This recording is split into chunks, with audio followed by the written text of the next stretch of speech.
For these next few little videos, I want to try to just enjoy them, to be calm, just to tell my story. I have enjoyed putting them together, making them a thing. I used to enjoy writing. I used to enjoy it very much, and I miss it sometimes. I have found myself to be blocked, but I've enjoyed writing down these things and trying to make them a whole.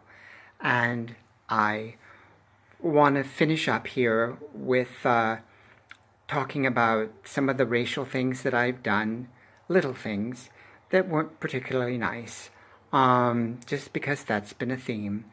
And then maybe a few little sexual things, homosexual things, just to finish that off.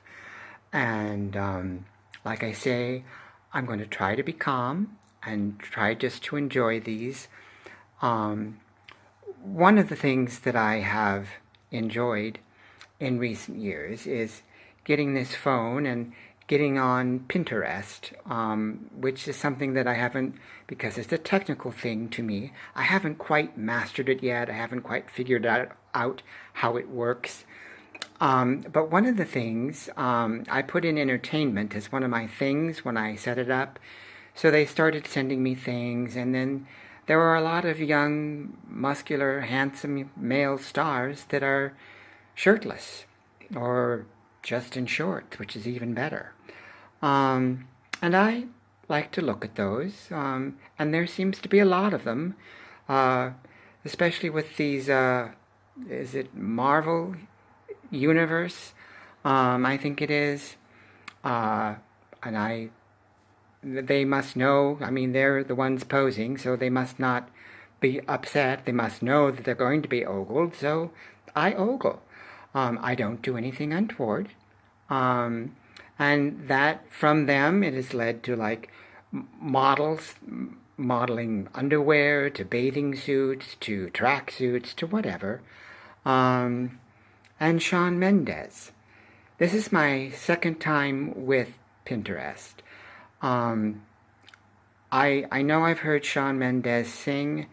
There was some other singer that talked about him, and the name struck me because it was Gaelic and Hispanic, and I looked him up. I don't remember looking him up on Pinterest, but somehow he got there, and then from him, looking at him, I guess, all these other young boys, and it really became a thing that all these young boys, I didn't know who they were, and some of them were shirtless, but it just, after a while, I said, well, I don't know how to control this anymore. So I canceled my Pinterest, and after 2 or 3 weeks, I started a new one. But I put entertainment, and it led this way, and now I've got Shawn Mendes back on there again, and that's fine. He's nice looking, and apparently doesn't own a shirt, and very few pants, which is fine. But well, like I say, I enjoy it. But I am beginning to feel like that's kind of been taken over on Pinterest, and like I say, I can't make it just be other things too, somehow, because I'm just old and foolish, I guess. Anyway, I also want to talk a little bit about my memory, which is crap. I don't know if that's just my age or the fact that I haven't had to use my memory. I have DirecTV, and they have a thing where you can look up actors that are in the shows. They list the actors in the shows, and I might see an actor I know, and I don't know his name, and I go through the list, and I see his picture, and then I look him up, and oh, he was in that, or she was in that, or that's what they did, and then 5 minutes later I've forgotten. And I'm that way with just about everything. The other day I walked off and left the book I'm reading somewhere. Luckily, somebody turned it back in for me to find so that I could finish it. Then the very next day, I had a grocery bag, a canvas bag that, reusable, and I started off to go and do grocery shopping, and somehow I lost the bag. I don't know how. So my memory is not that great. But these are things that I thought about, and I know that they happened. One of the little racial things, it's just a tiny little thing. When I was growing up and I didn't want to eat my food, my family would say to me, well, think of the poor in India. And I know that isn't a very nice thing to say, but it's what they said. And I'm sure they weren't thinking about being racially evil or unkind. They were just trying to get me to finish my food, and my brothers and sisters. Eating vegetables was a big deal for me. I was about in 5th grade when I finally started to eat vegetables willingly. So there was a lot of vegetables that could have gone to India as far as I was concerned. And there was, in college, a young man named Parish Patel. I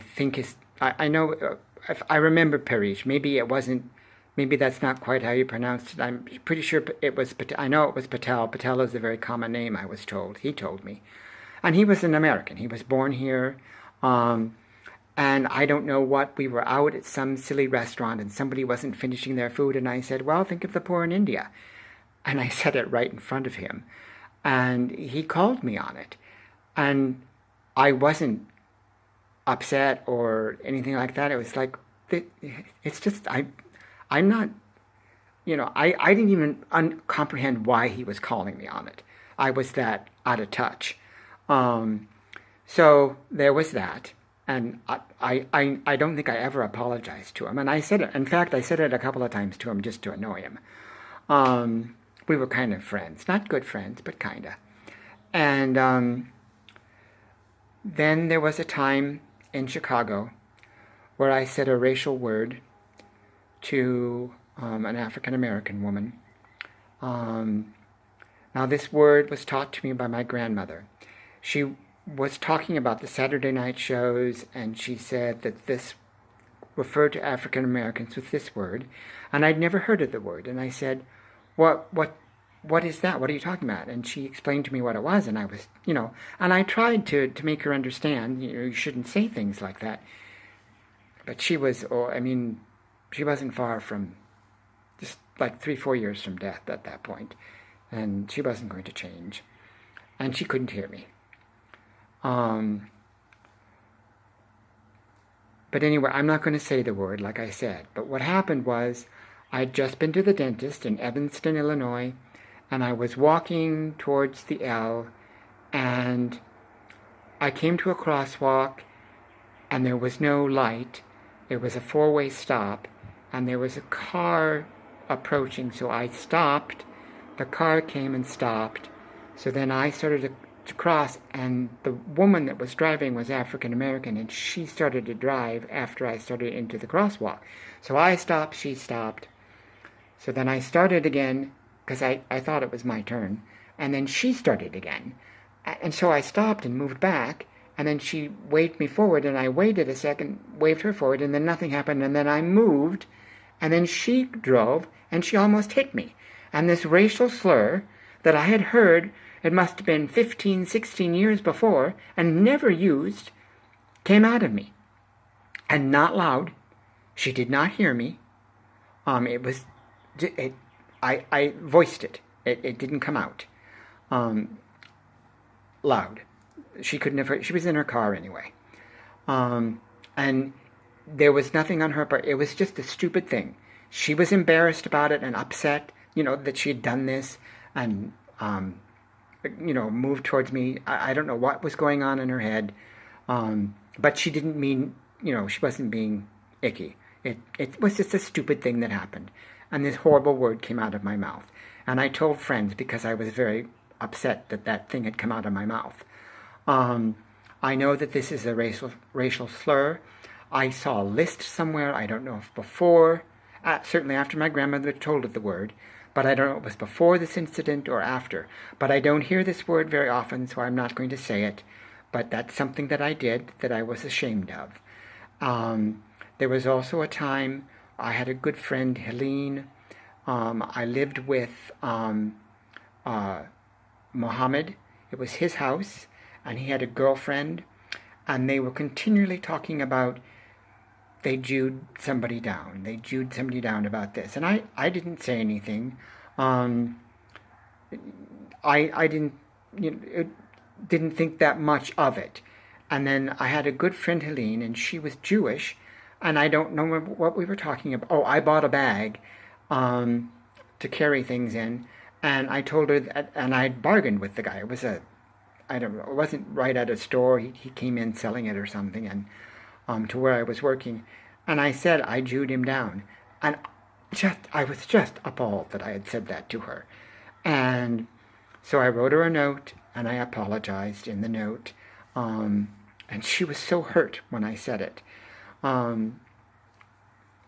It was just a really awful thing.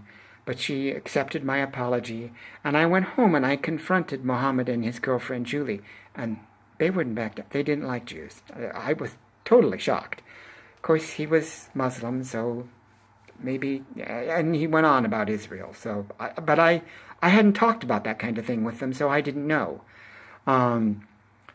So the next time they said Jew down, I called them on it, but it just led to an argument that went nowhere. So they did it a couple of more times to annoy me, and I just ignored it. They weren't going to change, I thought, and I am somebody who doesn't like confrontation, so it didn't seem like a confrontation that I could win or that there was any point. To be honest, I didn't, like I say, I was out of touch with things that needed to be said and to be done. Then I had one more. There was, when I was in Chicago, I lived at first very close to Lake Michigan. I could walk to the beach. And one night when I was walking on the beach, I wasn't even looking for this, but there was a man, and he was Indian, and handsome, and we started eyeing each other, and he came home with me.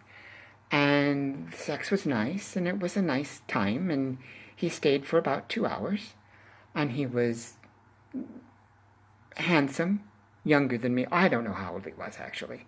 And he told me his name. We got that far, after sex. And I can't remember it, and I couldn't pronounce it. And he was his skin color was gorgeous to me, coffee-colored, and something I'd never had before there, or anywhere. So he left, but he knew where I lived, and he came back 3-4 weeks later, and we had sex again, and it was even nicer because we were a little more calm about it. And then the third time he came over, and I was surprised that he was coming back, but flattered and pleased. And we'd started, and I thought, well, I'm going to have to learn how to pronounce his name now. And as we were undressing each other, and I was taking off his shirt, and pulling it down over his arms, and something fell on the floor. And I looked down, and it was a ring. And he said, "Oh, that's my wedding ring." And it just hit me in the gut. My mom was nearly destroyed because my father was unfaithful to her. I swore that I'd never do that. Whenever I saw a ring on a man's finger, no matter what was going on between us, that was it. I don't think I knew the term down low. But that's apparently what this guy was, and I sent him home. It got a little ugly, but I said, no, I can't do this. And he said, he told me he had a wife and a daughter. I was so angry. And that was because I was closeted, but I couldn't see that at the time. But anyway, he came back twice more to my door, and wasn't evil about it or anything. He wasn't threatening to expose me or anything.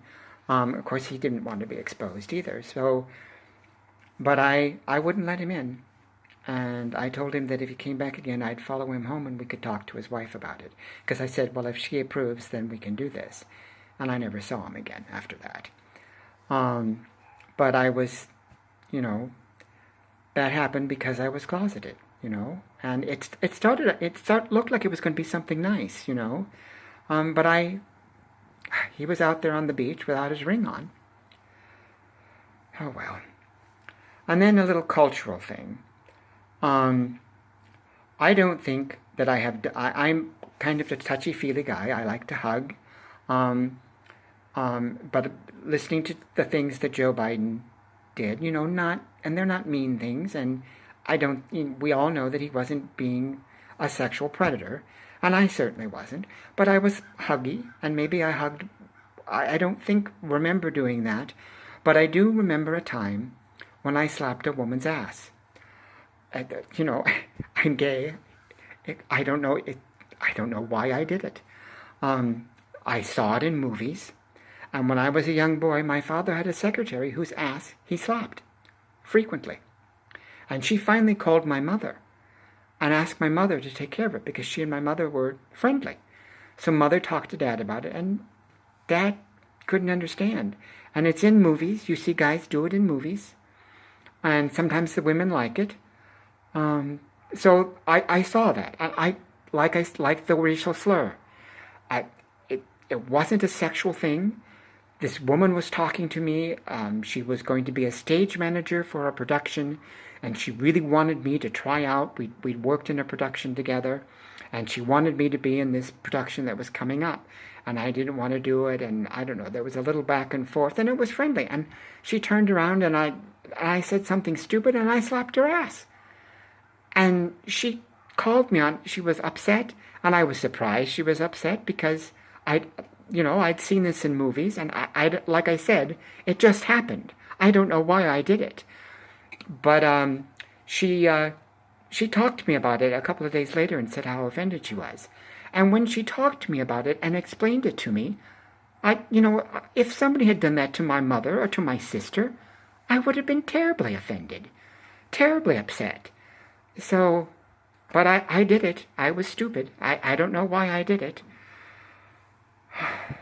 And the other thing that is kind of like that is, like I said, I am nominally Christian. I believe that I am loved by God, and this is the way that He made me. And I think that I would have been a good parent to small children. I would have taken care of them if I had the money.